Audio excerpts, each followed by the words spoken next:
Welcome to Taiwan Talks. I'm Annie Cole. U.S. President Donald Trump's One Big Beautiful Bill has finally passed Congress after a series of delays, but marking a major legislative victory for his administration.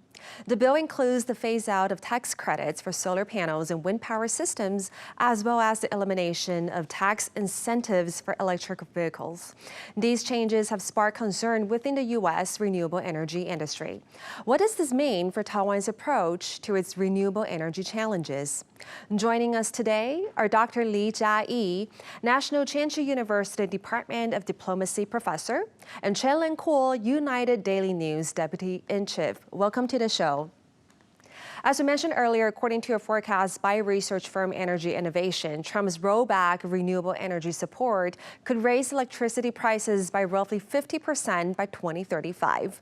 But by 2030, U.S. consumers could face a cumulative annual increase of over $16 billion in energy costs. The firm also projects that about 830,000 renewable energy jobs could be lost by the end of the decade. So I wanted to start with a question. We'll start for Dr. Li. What exactly do you think is the importance or significance of this bill that's passed by the Congress? I think this bill will definitely be a bad news for the development of renewable energy, because in 2022, the Biden administration passed the Inflation Reduction Act, which provides subsidies for renewable energy and has accelerated the progress for renewable energy deployment. However, Trump suddenly cut the subsidies and passed this new bill. And I think it will not only hurt the development of renewable energy, it will also increase the cost for electricity and overall energy in the United States. Because renewable energy nowadays is actually on average cheaper than fossil fuels. Right. Because you can think about this, for renewable energy, the fuels are from sunlight, from wind, which are natural endowments, right, which are totally free. So on average, the cost will be lower if we use renewable energy. So I think this bill will increase the household electricity bills for the United States. But however, I do think in the short term, it will help the U.S. economy a lot, because the U.S. is actually quite abundant in fossil fuels. Right. The United States is now the largest oil-producing country, as well as the largest natural gas-producing country. So that means Trump wants to increase the drilling of fossil fuels. Right, that will help the economy of the United States. But I don't think in the long term that's a good thing to do. So you mean in the short term, it will probably do good economically. So, Chen, do you think this is the only reason why the U.S. is actually rolling back for renewable energy? Or do you think if there's any other benefits behind, and that's the reason why they're passing this bill? I agree with Professor Li had just said. I think there's a grand strategy behind what Trump had been doing.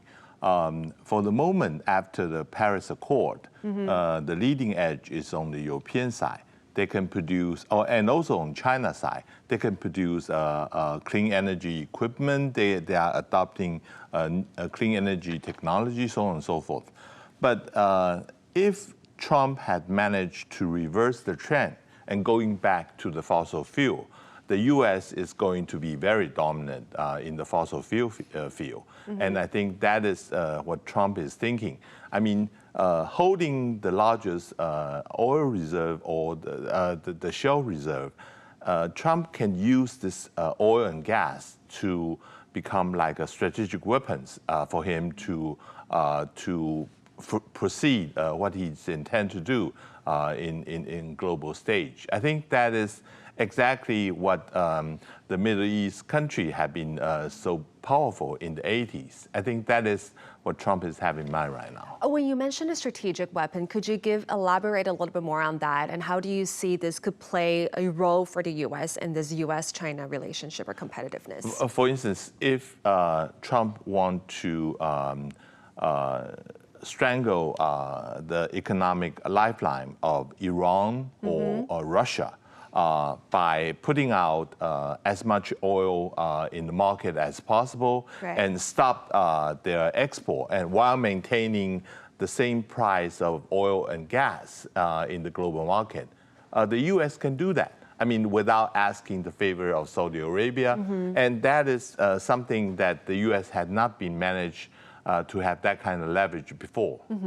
But while dominating the fossil fuel, I also wanted to point out that British media have also noted that this bill signals a broader U.S. retreat from advanced manufacturing and clean energy innovation, which is also abandoning a key front in the U.S.-China competition. So some analysts actually suggest that this could actually pave the way for China to become the world's first electricity superpower. What's your take on this? And that it had a lot to do with what we are thinking about global warming. If we think that the global warming is something that every country should contribute, then there should be no exceptions. What Trump is saying that they are denying this global warming facts, and then they are saying they are going to go back to the fossil fuels. Right. So if the United States began to turn the tide, what would other countries would follow? I mean, in Taiwan, we are also thinking about lowering the standard of our emission, and for other countries, maybe they are going to also slow down their pace, just like in Europe and in other countries, because every country suffers economically because of the trade, tariff war and other things, right? So, Dr. Lee, what's your take on this, that if China is to become the world's first electricity superpower over the U.S. based on the U.S. strategy right now? Actually, recently I have written a paper arguing that I think if China, because now China is already the dominant power in the renewable energy supply chains in terms of manufacturing facilities. And I think the United States is kind of aware of this. But now with Trump's move, I think this will be a bit risky for the United States, because in terms of fossil fuels, of course, the U.S. has a dominant position. But I think what is the best strategy is for the United States to simultaneously develop renewable energy, because fossil fuels are still non-renewable, right? That means eventually they will deplete, they will be running out. So in the future, maybe this will not happen in the near future, but maybe in the long term, we won't have fossil fuels anymore. That means the country that will dominate the renewable energy market will be the superpower in the future. But I think China is on this way now. But the United States, with Trump's short-term vision, I don't think this is a very successful or very good move for the United States. Yes, and I think you mentioned a very important term, and that is short term. So we're seeing that Trump is only going to be in office in 4 years. So, do you think that within this in mind, all these projected impacts we're seeing right now from the bill, do you think this is going to sustain after he steps down from the office? According to the bill, it's going to be a gradual phase-out process that by 2027, the tax subsidy will stop. So there's also going to be 2 more years before every tax subsidy will stop. That by next year, we're going to see the midterm election, and the Congress can be taken over by Democrat. And there's also coming the presidential election in 2028. So a lot of variables is going to complicate the whole scenario. And Professor, do you have any take on this as well? I think I agree with Chong-Run that I think because we don't know who the next president is, but we still have only like 3 to 4 years. And maybe what if the next president is from the Democratic Party? So the new president may reverse what Trump has done. So I think that is the risky part of the U.S. politics right now, because they don't have a stable or sustainable policy, especially energy policy for now. But actually they do have a very good advantage because they have abundant domestic fossil fuels. So I think maybe Trump should be smarter in terms of this to not just enhance the development of fossil fuels, but also to develop renewable energy more. So aside from just taking a look at the U.S. Strategy right now, I wanted to also take a look at how this decision could actually impact on a global context. So Trump has argued that wind power simply just does not work, claiming that it damages the farmland and also valleys, and very expensive, and then turbines are actually made in China. Now, with the U.S. doubling down on fossil fuels, could this position influence global energy trends, and how might this affect the future development of the global renewable energy industry? We'll start from Professor Lee.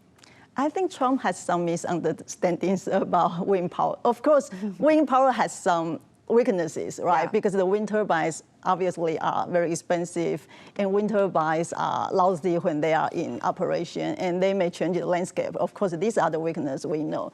But still, wind power is one of the most important renewable energy sources, along with solar power. So and Trump said that he has never seen a wind farm in China, but this is not true, right? Actually, China is the largest wind power producing country right now. So China has not only manufacture a lot of wind turbines, but also produce wind power domestically. So that's why I say China is nowadays already the dominant power in terms of renewable energy. So I think Trump is not correct in this dimension. But how do you think that, like with this bill and also rolling out or, backlash of the renewable energy right now could also affect other countries? I don't think it will affect a lot of other countries, because domestically, of course, it will slow down the progress and the process for renewable energy development in the United States. But still, I think globally, it's a trend to switch to renewable energy, to engage in energy transition. So I think other countries like Finland, Denmark, and even Australia is a mineral-rich country, but now the Albanese government is actually pushing for renewable energy development. So I think nowadays a lot of countries are pushing for renewable energy. So you don't think it's going to affect much on the other countries? Maybe not too much. Okay, and Chelon, do you agree with that? I have a second thought on that, because with the war in Ukraine, actually the European countries is not getting a cheap natural gas coming from Russia. So they have to seek the supply coming from the United States. Yeah.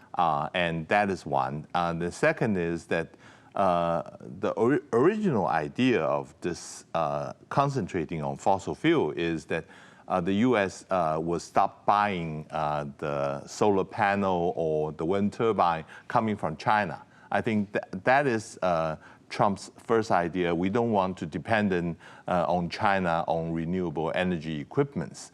And that idea is going to sustain for quite a while. And that would also slow down on the global renewable energy development as well. Right? But how do you see this in a more like a global organizations? Like, for example, when Trump took office, he again left the Paris Agreement. Right. And then we're actually seeing that just 2 years ago at COP in Dubai, it's under Biden's administration, we're seeing that there is a huge urge for renewable energy and also at the same time moving towards nuclear. But right now, after we're seeing COP29 and the upcoming COP30, things started to shift a little bit differently because the U.S. pulled out, along with some other major countries not attending COP. So how do you think that in this global stage or global context, this is going to affect the global trend? By itself, it's very hard to asking every country to follow obligation of carbon emission. But they have to be combined with other mechanisms. For instance, in Europe, we have the carbon tax.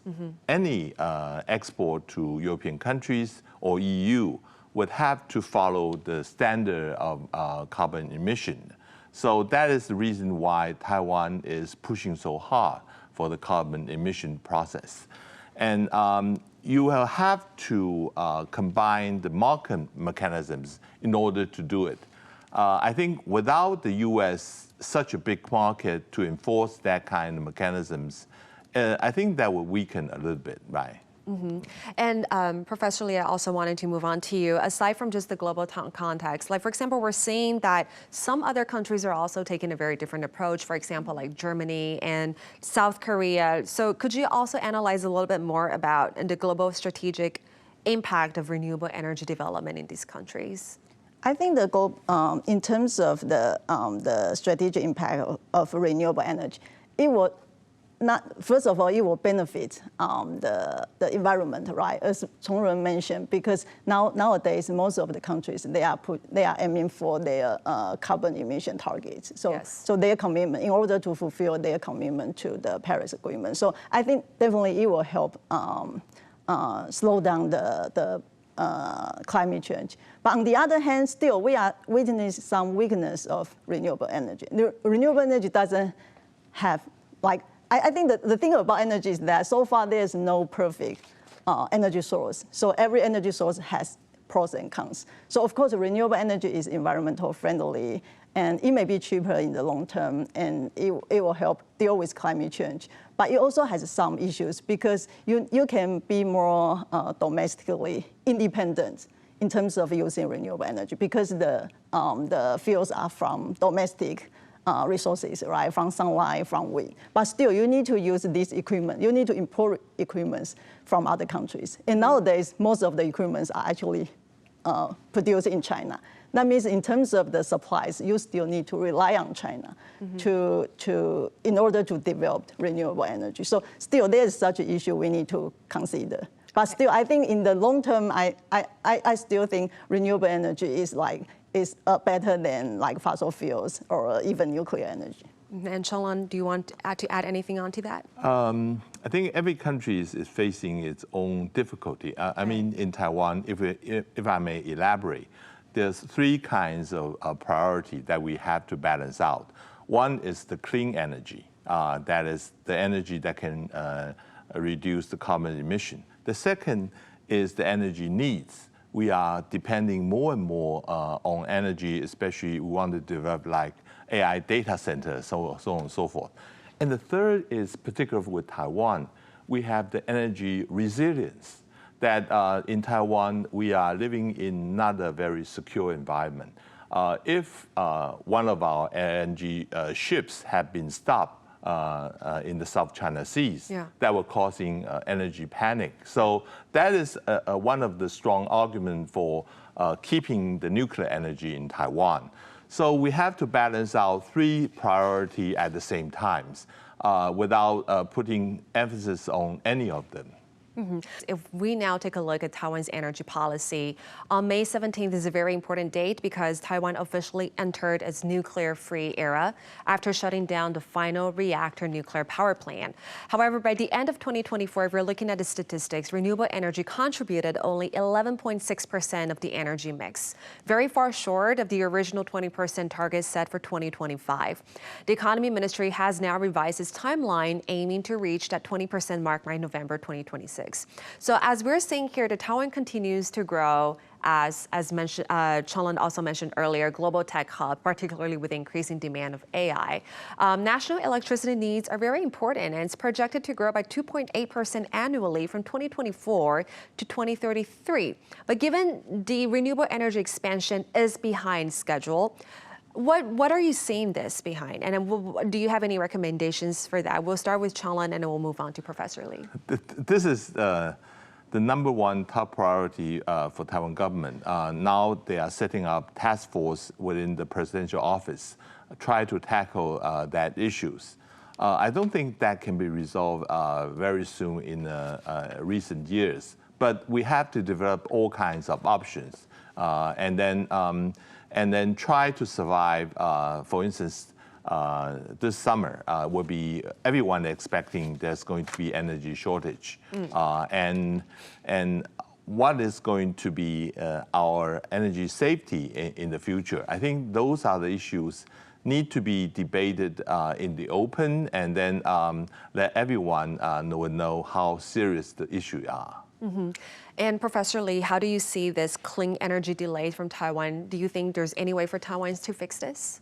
Actually, for most of the countries, the key to energy security is always to diversify energy sources. Right. So I think this is especially important for Taiwan since we import like more than 90% of the energy from overseas. So I will argue that especially because the development of renewable energy is also behind schedule. I think we need to diversify and consider more energy sources. Like personally, I'm not a proponent of nuclear energy because I think Taiwan is very small and we have earthquakes. I don't think like building nuclear power plants is actually a very good option for Taiwan. But since we already have nuclear power plants, and if the safety procedure can be secure, I am not against like relaunching the nuclear power plants or considering using like the new types of nuclear energy, like SMR or even nuclear fusion, which is under development right now. So I think we need to consider like different possibilities in order to achieve different goals. Right, but I think this is also the dilemma that